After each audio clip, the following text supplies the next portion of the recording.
Welcome to Management in Minutes, where we discuss how to lead on purpose at the office, in your home, and in the world. I'm your host, Charles Evans. This week, we are continuing our series on the Leadership Code, which is 5 characteristics required to lead. Last week, we started with the foundation, responsibility, and we define responsibility as the willingness to take ownership of the outcome. This week, we move to the second value in the code, which is courage. And I want to define courage for what it means in the context of leadership. Because courage is not the absence of fear. Courage is the willingness to stand in front of the people and cast a vision of a future that does not yet exist and to ask them to help build it with you.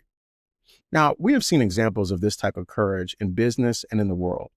When Steve Jobs first held up the iPhone 1, he had a vision of a product that would revolutionize our daily lives. And when Dr. King gave his I Have a Dream speech, he was also sharing a vision for the world that did not exist yet, but one that he knew would be better for everyone. This is not just about where we are going. It's about what the world looks like when we get there together. And that word together is essential because the courageous leader isn't standing on a mountaintop pointing toward a distant horizon and telling people to march. The courageous leader is walking towards that horizon alongside their team, facing the same uncertainty while projecting the conviction that the destination is real and that the journey is worth taking. Essentially, you are making a promise about the future before there is any proof that you can deliver it. You are asking people to invest their time, their energy, their careers, and their trust in something that lives only in your ability to articulate it. That takes courage, not the courage of a battlefield, but the courage of conviction, the courage to believe in something that doesn't exist yet and to bring the other people into that belief. Courage matters in leadership because without it, organizations stagnate. They manage the present, they optimize what already exists, they play it safe. And playing it safe feels responsible until the market shifts or the competition innovates or the team starts leaving because they can't see the future worth staying for. Courage is what moves an organization from where it is to where it needs to be. And courage is also the heart of innovation. It's what makes someone take a risk to build or promote something that is not tangible yet and convince people that their lives will improve as a result. And by the way, this is not the same as sales. This is about vision creation and articulation in a way that makes people project themselves into that place with you. A leadership theory that best encapsulates courage is transformational leadership, originally introduced by sociologist James Burns in 1978 and later expanded by the psychologist Bernard Bass. Burns argued that the highest form of leadership is not transactional, meaning it's not about exchanging rewards for performance. This form of leadership is transformational. The ability to engage with people in a way that raises both the leader and the follower to higher levels of motivation, morality, and purpose. The leader is not simply directing people. The leader is transforming them and being transformed in the process. Now, Bass took Burns' original concept and developed it into a model with 4 components. The first component is what's called idolized influence. That's when the leader embodies the vision. They don't just talk about what they believe, they live it. Their behavior becomes a standard that the team emulates. The second component is inspirational motivation. This is when the leader articulates a compelling and vivid picture of the future that energizes people at the level of meaning, not just the task. This is a courage component. The leader is painting a world that doesn't yet exist and is asking people to help build it. Now, the third component is what's called intellectual stimulation. This is where the leader challenges assumptions, encourages creative thinking, and invites the team to question the status quo. This takes courage because it means the leader is willing to hear ideas that challenge their own. And the fourth component is individualized consideration. This is where the leader recognizes that each person on the team has different needs, different motivations, and different potential, and they develop each person accordingly. Now, you probably recognize component 4 as an indicator of good management. This is when we stop managing people based on what makes us most comfortable and instead base it on what they need most. To manage like this takes humility, which is something that we will talk about in a few weeks. And it also takes courage, because when we're uncomfortable, we need the courage to be able to stay in that place and grow from it. Now, let's talk about 3 practical ways courage is displayed as a leader. The first is in the act of casting the vision itself. This is the moment where the leader stands before the team and articulates a future that does not yet exist and asks people to believe in it. Most leaders can set goals. They're comfortable because they are concrete. But a vision is different. A vision is a picture of a world that hasn't been built yet. It lives in the space between what is and what could be. And articulating it requires the leader to be willing to be wrong and to still have the courage to continue past that point. The courage is in the willingness to make the vision public, to say, this is where we are going, and this is what it looks like when we get there. Knowing that every person in the room is evaluating whether you can deliver. Knowing that some will doubt, and knowing that the vision will be tested before it's realized, and choosing to say it anyway, because the alternative is silence, and silence in leadership is the absence of direction.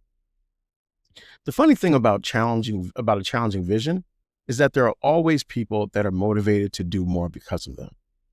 Believe it or not, but there are people on your team that want to be pushed professionally. They want to do the hard things.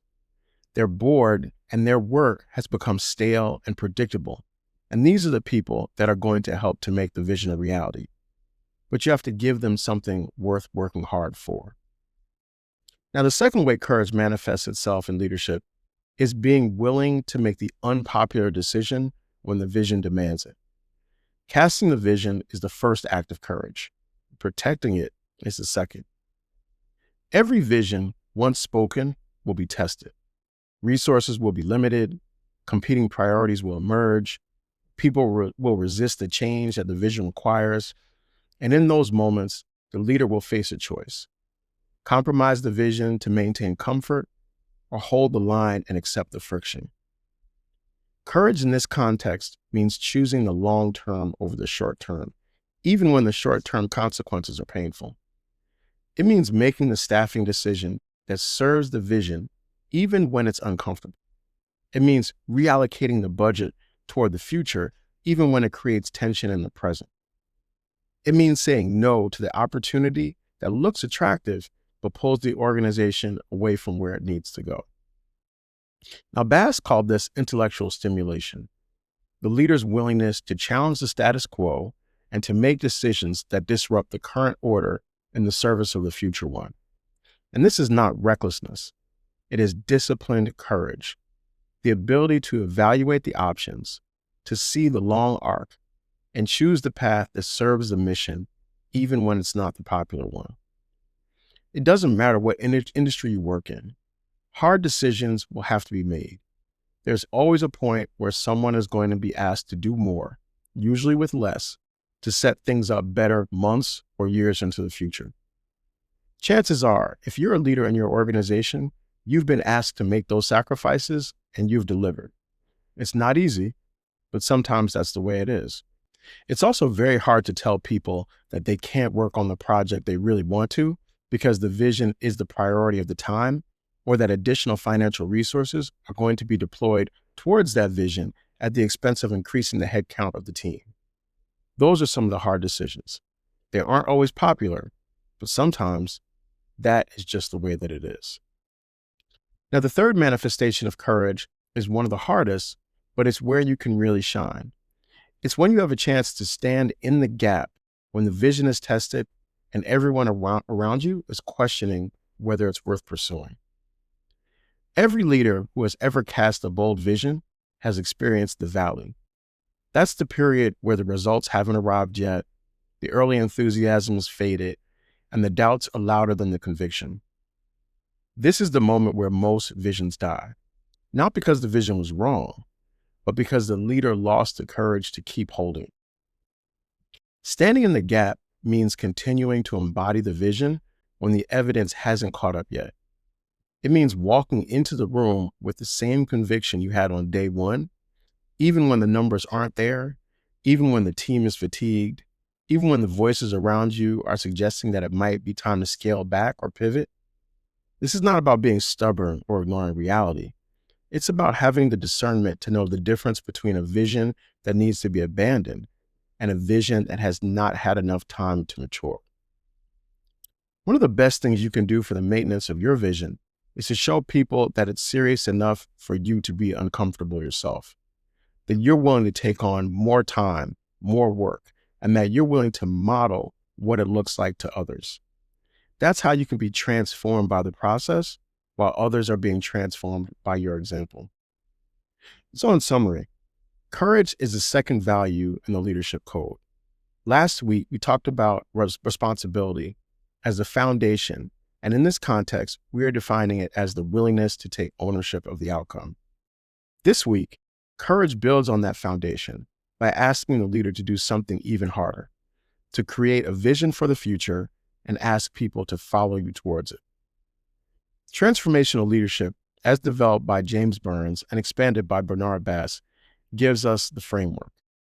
The courageous leader operates through 4 dimensions: idealized influence by embodying the vision, inspirational motivation by articulating a future that energizes people at the level of meaning, intellectual stimulation by challenging assumptions in service of growth, and individualized consideration by developing each person along the way.